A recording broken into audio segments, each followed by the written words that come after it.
Hello, Be Beautiful. Welcome back to another episode of It's Time to Be You, the podcast that helps people pleasers take control and finally put themselves first. I'm your host, Ariel Vaughan, Bredder, a recovering people pleaser and certified life coach on a mission to help you drop the shoulds, embrace who you are, and live life on your terms. And have you found yourself being a little miserable lately? Maybe snapping at people or just really irritable? Have you been just like rushing around and stressing out, feeling exhausted and like that you can't catch a break? Well, you're definitely not alone. Life can get busy and it's easy to just get sucked into the busyness and not find time for yourself. And when you don't find time for yourself, you lose yourself. You forget what makes you happy, you forget who you are, and what's really important in life.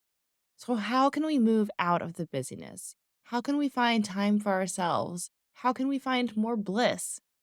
Well, to help answer these questions, we are joined by Daniela Wolfe.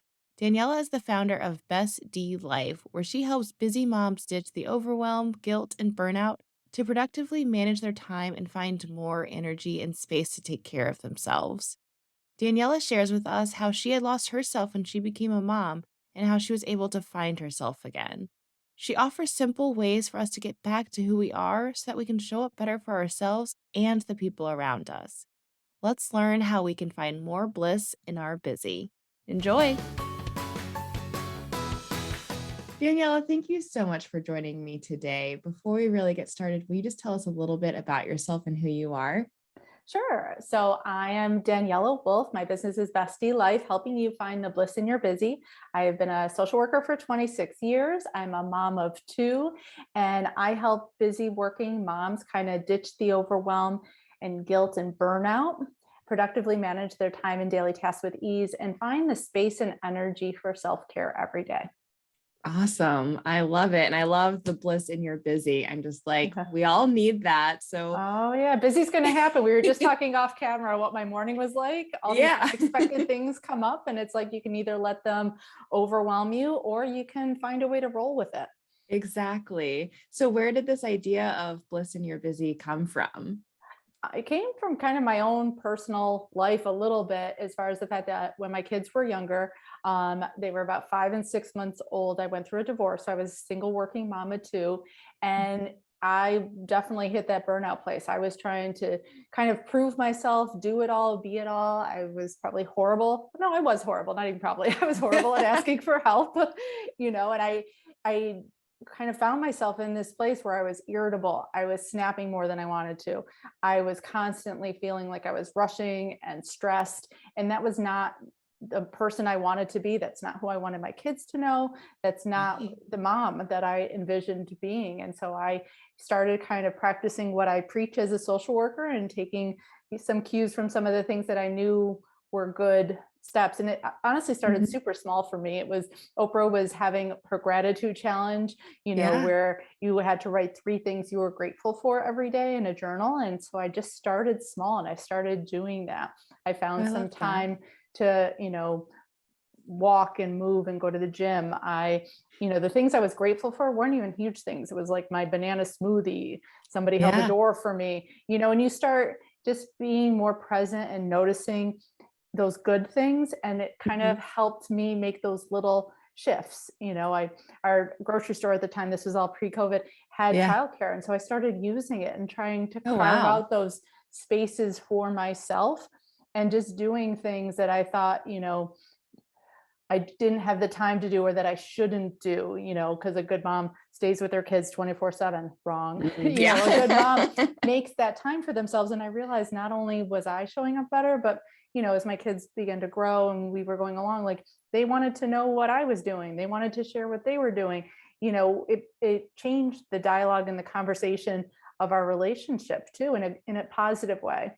Yeah. And just as I started making these changes, going to the gym, walking, doing things that I really enjoyed and that kind of really lit me up, people were reaching out to me like, how did you do this? Or sharing, hey, I thought of something you said. And so I went and did this, and Yeah. realizing we were almost kind of looking for that permission from each Mm. other that it was okay to take the time to do these things, that was good. And that still, was okay as a mom, and that it made us a good mom, and that we were excited to be able to finally be like, oh my gosh, I got to do this again. I haven't done that in forever. I went rollerblading or whatever.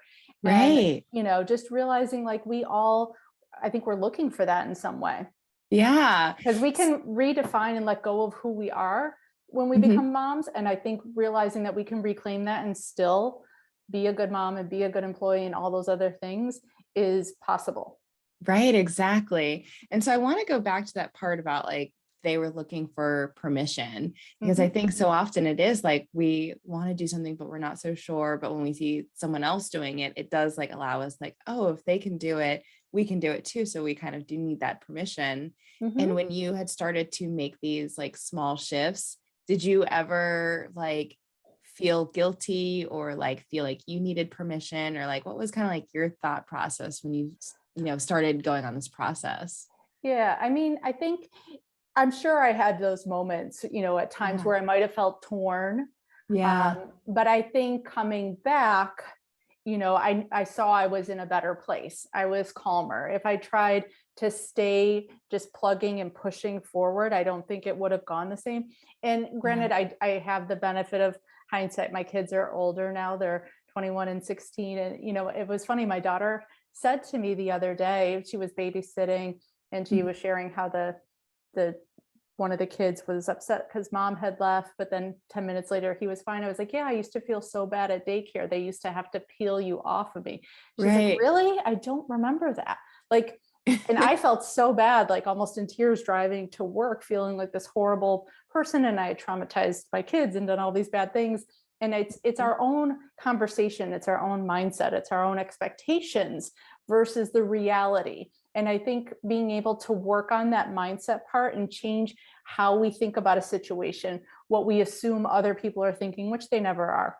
That's Yeah. not the case, and being able to let go of some of that and set some boundaries is what helps. Right. Yeah. And so when you talk about mindset, like what are some ways that you kind of offer, like when you're working with like your clients and stuff, that they can work on their mindset to like let go of Mhm. those perceptions? Yeah, it's definitely practice. But the first step is just recognizing those statements, getting that awareness of catching yourself when you're thinking those things and being like, wait a minute, and being able to acknowledge, all right, I'm thinking this, it's negative, and to find out why. Well, why do I think that? Or so Mhm. what? There's different phrases you can kind of use to be like, well, so what if I don't do the dishes right now? Right. And to give yourself, if almost like if you were having a conversation with somebody else, we're always way kinder to our friends and family and other people when we talk to them, and to Yeah. kind of give that same perspective. Because when the conversation comes out of our head, and whether we write it down or we say it out loud, we can reflect on it more objectively than if we just kept thinking those thoughts inside of our head. And so it's Right. definitely a practice about changing the way we think and reframing the statement of, Mhm. instead of I should or I need to or those kind of things, to be like, I get to go out with my friends for a couple hours and that's a good Right. thing, versus I should be home with my kids, or I'm excited to come back and tell my family what I did. Being Mhm. able to reframe it into a positive way and getting in the practice of that is what's going to help change how you think about those situations, as well as once you start then doing them, you see the reality, and that can Yeah. help change the mindset as well, because you kind of disprove the myth in your head. Right. I love that. Yeah. Just like kind of Mhm. having little conversations with yourselves to reframe and like rethink about things. We spend 90% of our lives with ourselves. We have the most conversations with ourselves than anybody in the world. So we need Right. to just learn to be kinder, because we are so harsh and judgmental, whether it's from our weight, the way we look, Mhm. the things we own, all those kind of things. Right. Yeah. And like you said earlier, of like we're so much kinder to like a friend or other people outside of Mhm. ourselves when we're so mean to ourselves. It's I just kind know. of like why? Why are we so hard on ourselves? But yeah, Mhm. we just need to learn to like be a friend to ourselves in a way. Well, and Yeah. as moms too, I don't think we realize like that's what we're teaching our kids when Yeah. we, whether we say like, oh, I don't want to be in a picture, I look bad, or I look fat, or those kind of things. And what do we want them to walk away with too? Right. Yeah. You're sending them messages with everything that you do. And then that's why it is so important to really take care of yourself and find out what your needs are so that you are like the best person that you can be. And then that helps you become a better mom as well. And so, Mhm. yeah, tell us more about like because you did say like it had a positive impact on like how you were a mom to your kids, like Mhm. when you started taking care of yourself. So like, just tell us more Yeah. of those benefits on how taking care of yourself, like finding the bliss in your busy can impact being a mom and the relationship with your kids. Absolutely. And it, like I said, I have the benefit of hindsight, but to be Yeah. able to look back and see they were excited to hear and just get to know me as a person, whether it's I started golfing again, I started knitting again. They were surprised to see like, you do those things? Like, yes. Yeah. I was a person, and I did those things, as well as I saw, one time I was having a super stressful week at work and I came home and my son had made me homemade hummus with crackers and put it on a little tray. And I was like, Oh, oh my gosh. wow. And he was like, you look like you're having a tough week. So just sit and relax. And I was like, That's so sweet. but obviously he saw that was, you take time for yourself when you need it. You give yourself that grace. And so Yeah. you can see the impact when you really do start intentionally doing things and letting people know I'm taking a moment for myself. I'm doing something fun for me, that's okay. And again, we're sharing it and paying it forward with that permission of this is how we are, happy. This is how we can be productive. This is how we can do good things. And it doesn't always have to be nose to the grindstone, and just pummeling forward. And so I Yeah. think, I've seen, at least with my kids, like we talk about it. These are things we Hmm. talk about intentionally when it comes to how to handle anxiety, how to handle Hmm. stress now that they're older and there's real life and anxiety and stress, and what does that mean and how do we handle it, rather Right. than just kind of hide behind that wall. Part of this is some mental health. We all have mental health. I say we all have minds, and so Yeah. it's part of having those conversations about our feelings and being able to do something with them rather than just ignore them, because Right. that's where burnout comes from, is we let those things build to the Mhm. point that then it just takes over and it consumes us. Yeah. And tell us a little bit more about like what burnout is and Mhm. like can look like. Yeah.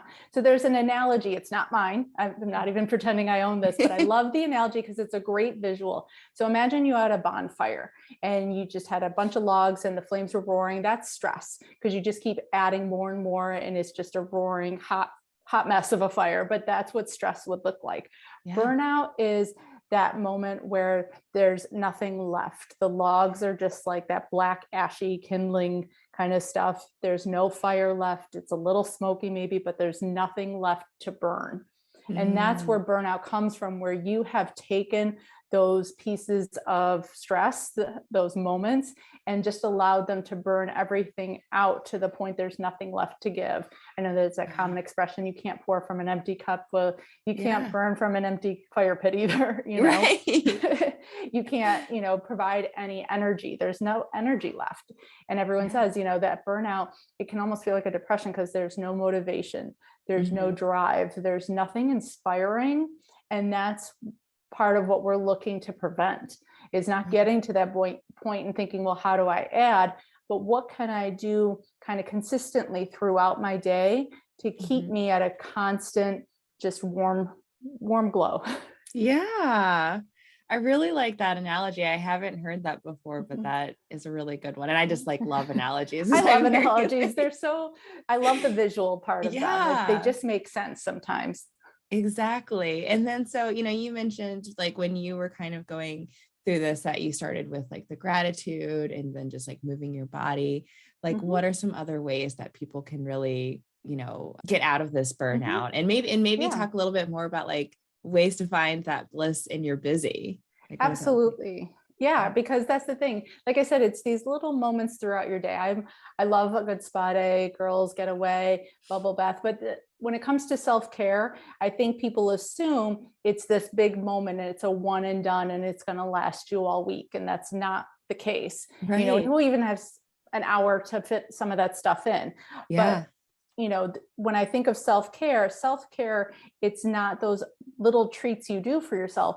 It's everything from the way you sleep, the way you eat, the way you move, the way you dress, the way you connect with others, the way you decorate and organize your home, the way you think about money. All these little pieces make up your self-care. And those are things you can fit in 5-10 minutes here and there throughout your entire day in little ways.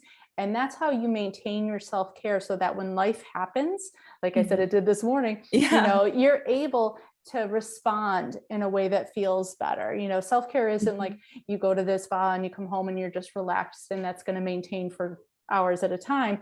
It's these little moments so that you can handle, as you said, the bliss in your busy, my tagline, Yeah. you can handle those things in a way that feels good. And then you're not looking back going, God, I overreacted. I shouldn't have said that. I shouldn't have done that. Right. Yeah. And I don't know why I haven't thought about this before, but I love that self-care really is just like taking care of yourself and doing like Mm-hmm. the basic things. But it's almost funny that like we make this like big like hurrah of like having to do self-care when really it's just Yeah. like take care of yourself. Like Well, because then it sounds fluffy. It sounds unnecessary and extra or something yeah. like that, where it's like, when you have a certain outfit on, you just show up different. You feel like, yeah, Right. I got this today, versus maybe we just kind of had a more of a sweatpants, sweatshirt kind of day, Yeah. and so that's part of your self-care right there, is like, to just take that extra step, add a Mhm. piece of jewelry, add those little things, and all of a sudden your energy is different. And when you feel different, you show up different and you act different. And that's the action part, is then again how you're going to create that self-care and that kind of calm that everyone's looking for. Right. Yeah. And then it's just kind of like a ripple effect too of like Mm-hmm. doing like one little thing for yourself, then just like makes you feel good and then just like continues Mm-hmm. on with your day rather than just being at this high state of stress all the time. Absolutely. And as you build kind of some habits around them, whether it's a morning routine, a nighttime routine, like I have one that, I have a lotion I put on my feet, but some lavender. And so there you're looking at some aromatherapy, some quiet time, some lotion, and it's like 3 minutes. It's not Right. even that long, but it's the consistency of it that gives you the benefits of it. And, these are habits that then, you look at your morning routine with your kids. You have a system in place to help get yourself out the door. It's a habit. Nobody has to think about it. It's easy, and Yeah. that's where you get the ease and breathing room, because everybody knows what to expect. Hmm. And so you don't even realize you're doing self-care when you're doing it at that point. Yeah. And then so how can like a mom introduce habits that she is going to kind of implement with their kids, like get them on Mhm. board or like get their whole family on board? Yeah, and I mean, definitely it takes some time and it takes some intentional strategy. And that sometimes, with self-care, people assume a lot of these things, they make common sense, they make Hmm. sense. You're like, oh, I can figure it out. But Yeah. it's putting the time and attention into figuring it out that sometimes people just need a little structure, a little help with, and maybe a little objectivity to be Hmm. able to see that part of it. But finding, what's going to work for each person, maybe one family member needs have everything, laid out the night before. Maybe somebody needs, I used to write with dry erase marker on my kids' mirror. And so they just knew what they had to do in the morning. So I wasn't constantly nagging and yelling at them to do things. Right. Yeah. I had read once an article that talked about having a morning playlist. So they knew by this song I had to have X, Y, and Z done. So it didn't matter when they got it done or in Hmm. what order, as long as they knew by the end of the song they had certain things. But it's about, again, creating that rhythm. Sometimes it creates a little fun as well. And Yeah. all these things, when you build them in consistently, is where you find the rhythm that works. And yes, life happens. Things don't Hmm. always go according to plan. Maybe you spill your coffee, someone, doesn't feel good, whatever's going on. And that's where the balance comes, is not from everything being perfect or equal, but being able to adapt and pivot and have the resilience and boundaries to be able to still make it work. Right. Yeah. Yeah. I mean, I like those ideas. And it sounds like it's also is going to be a little bit of a trial and error to kind of really figure Absolutely. out, yeah, what Mhm. works for you and for everyone else and stuff. But I love that There's playlist always idea. options. That's one of the things, like, I like to say is like one of my superpowers. Like, I can find an option for almost anything, Yeah. So if you're listening, definitely reach out, because I love to, try and see what's a possibility. Because I think we get so focused on just the end result without being able to kind of see outside of the norm. Right. Yeah. And yeah. And, speaking of working with you, I saw that you have this like chaos to calm framework. Will you tell us a Mhm. little bit about that and what that looks like?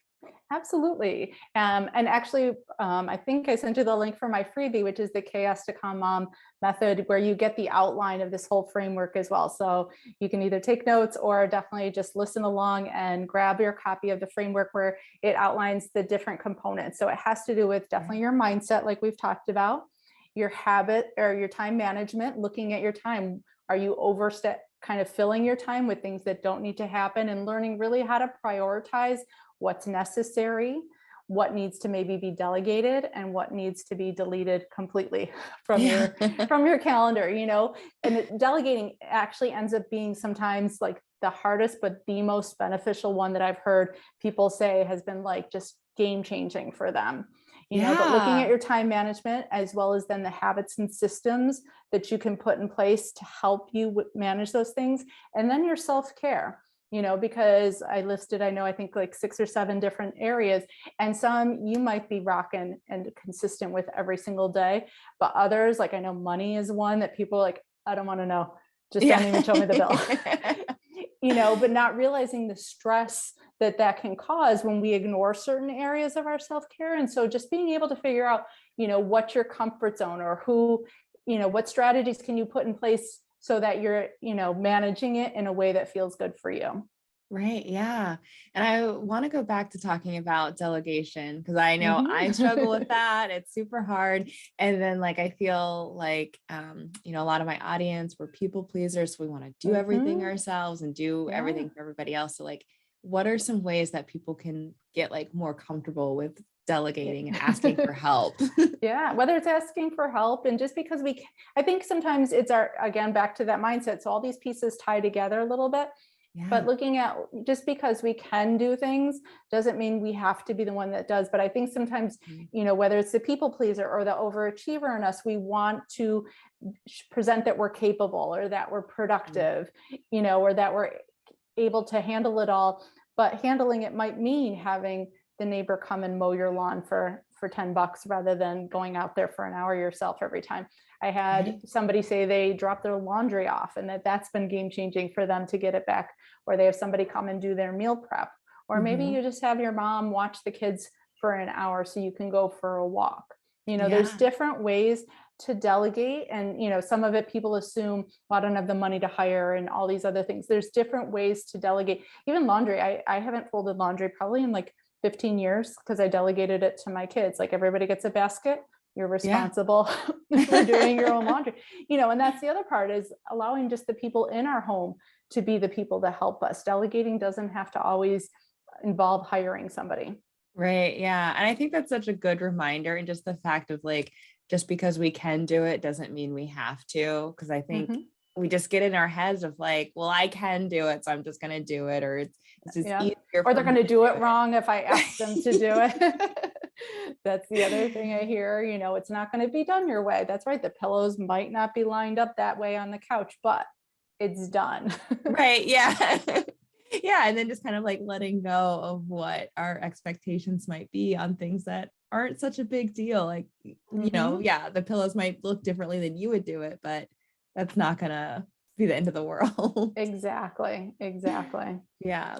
So what advice would you give to someone right now, especially a mom that is feeling like she is just burnt out, and even just kind of where do I start? Yeah. First piece would be, you're not alone. So please, never think you're alone. Always, feel comfortable reaching out to somebody, because you'll find you're not the only person dealing with something, and being vulnerable is what connects us. So definitely that'd be my first piece. But the second is start small.